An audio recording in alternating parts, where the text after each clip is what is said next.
The flat 5 principle, I've explained it before. It just means you're going to play a bass line a flat 5 away. It also means you can substitute the chord. Just keep your ears open. A lot of options on this. So when you look at example 23 and compare it to example 22, you'll see that you have a flat 3-7 instead of a 6-7. All that means is, let's go through this and you can see it. Here's your A7, that's your 1. Here's your 6-7, the F sharp 7. The flat 5 of 6 will always be flat 3. Likewise, the flat 5 of 5 is going to be flat 2. That means that we can go A7, C7, B7, B flat 7 instead of A7, F sharp 7, B7, E7. That also means you can combine them in all kinds of ways. Add in the fact that the 2 chord can be a minor. You see where we're getting all these options over here, all through examples 21 down through, example 28. You've got all these different options of things that you can play in there. Now, you also have this half-step move.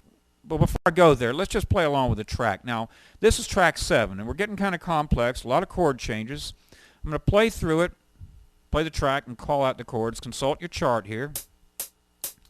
1-7, 4-7, 1-7, 5 minor, flat 5 dominant, 4-7, 4 minor 7 or dominant 7, 3 minor 7, 6-7. 2 minor 7 or dominant 7, 5-7, and then here we have a 1, flat 3, 2, flat 2. A lot of stuff there. I know it's going kind of fast, so let's play along with this. A7, A7, A7.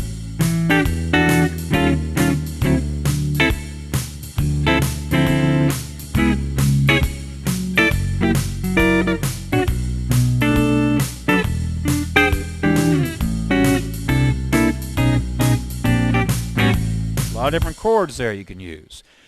Now I've been talking about progressions and I haven't given you too many chord voicings, so it might be a good time to do this. The A7 you should be pretty well covered. You're going to get a lot of these areas where you can plot it out, but I said earlier on about your guide tones that you can play them on adjacent strings or you can skip a string. That allows you to open it up and get some interior voices. I'm just going to quickly go through some voicings. This is going to be fast, so expect to rewind the tape a few times.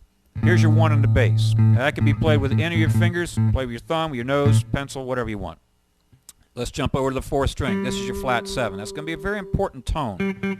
So let's just start by building that. As a matter of fact, that's what you do on piano, and then you play something else with your right hand. Look at the next string, your 3rd string. You have the following: a 1, a flat 9, a 9, a flat 3 or a sharp 9, a 3, a 4. So you need to experiment hearing and playing all of those voices. And there'd be a flat 5 right there if you needed. Look at the next string. You have a flat 2, or rather flat 3 or sharp 2, sharp 9, a 3, 4 or 11, flat 5, 5, sharp 5, 6 or 13, flat 7. Let's look at the next string. You have a sharp 5, or a flat 13, a 6 or a 13, a flat 7. You're not going to use a major 7. You got the 1, the flat 9, the 9, the sharp 9, the 3. Now if you memorize that map, then every time you want to build a chord, you want to learn a new chord, it'd be really easy for you to see what you're doing. And that's how you come up with a lot of great chord voicings. Now we didn't deal with the 5th string. There is a spot where you can use it. You have a 3 right there. It's pretty useful. Okay? Now I'm not going to explain it. You can work it out. The same map would occur rooting off the 5th string. You need to work it out, see all those chord voicings, and that way when you see me play these chords, you'll know where they're all coming from, because there's really not that much stuff I'm doing here. Let's play through this a couple times.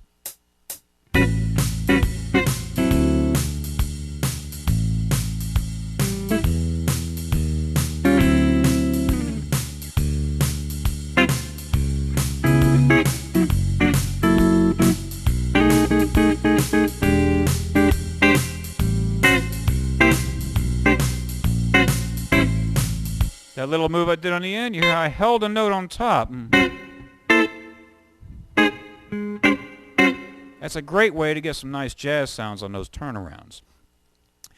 Okay, now at this point, we're going to talk about some other things that you can do. I'm not going to go through every example here. We have the flat 3 mixed up with the the 2 and the flat 2. But let's move to example 25. Now in example 25 we include a flat 6 dominant chord in here. And this is actually a really nice chord. You're getting a chromatic move down. You're on measures 11 and 12, so you're going 1, 6, flat 6, 5. Pretty straightforward. We don't need to even go through a track on that. And in the next example, example 27, you have that same thing being applied. And this is when it starts sounding a little more out.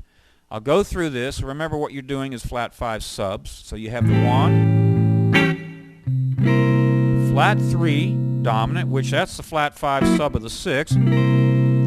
But then instead of going to the 2 chord, I'm going to go to the flat 5 sub of it. See how the F is the flat 5 sub of the B? Then I'm back to the E. Again, that would be 1, flat 3 dominant, flat 6 dominant, probably a 5 altered. Those are good sounds. All right, now in the next lesson, we're going to move through and finish up these progressions.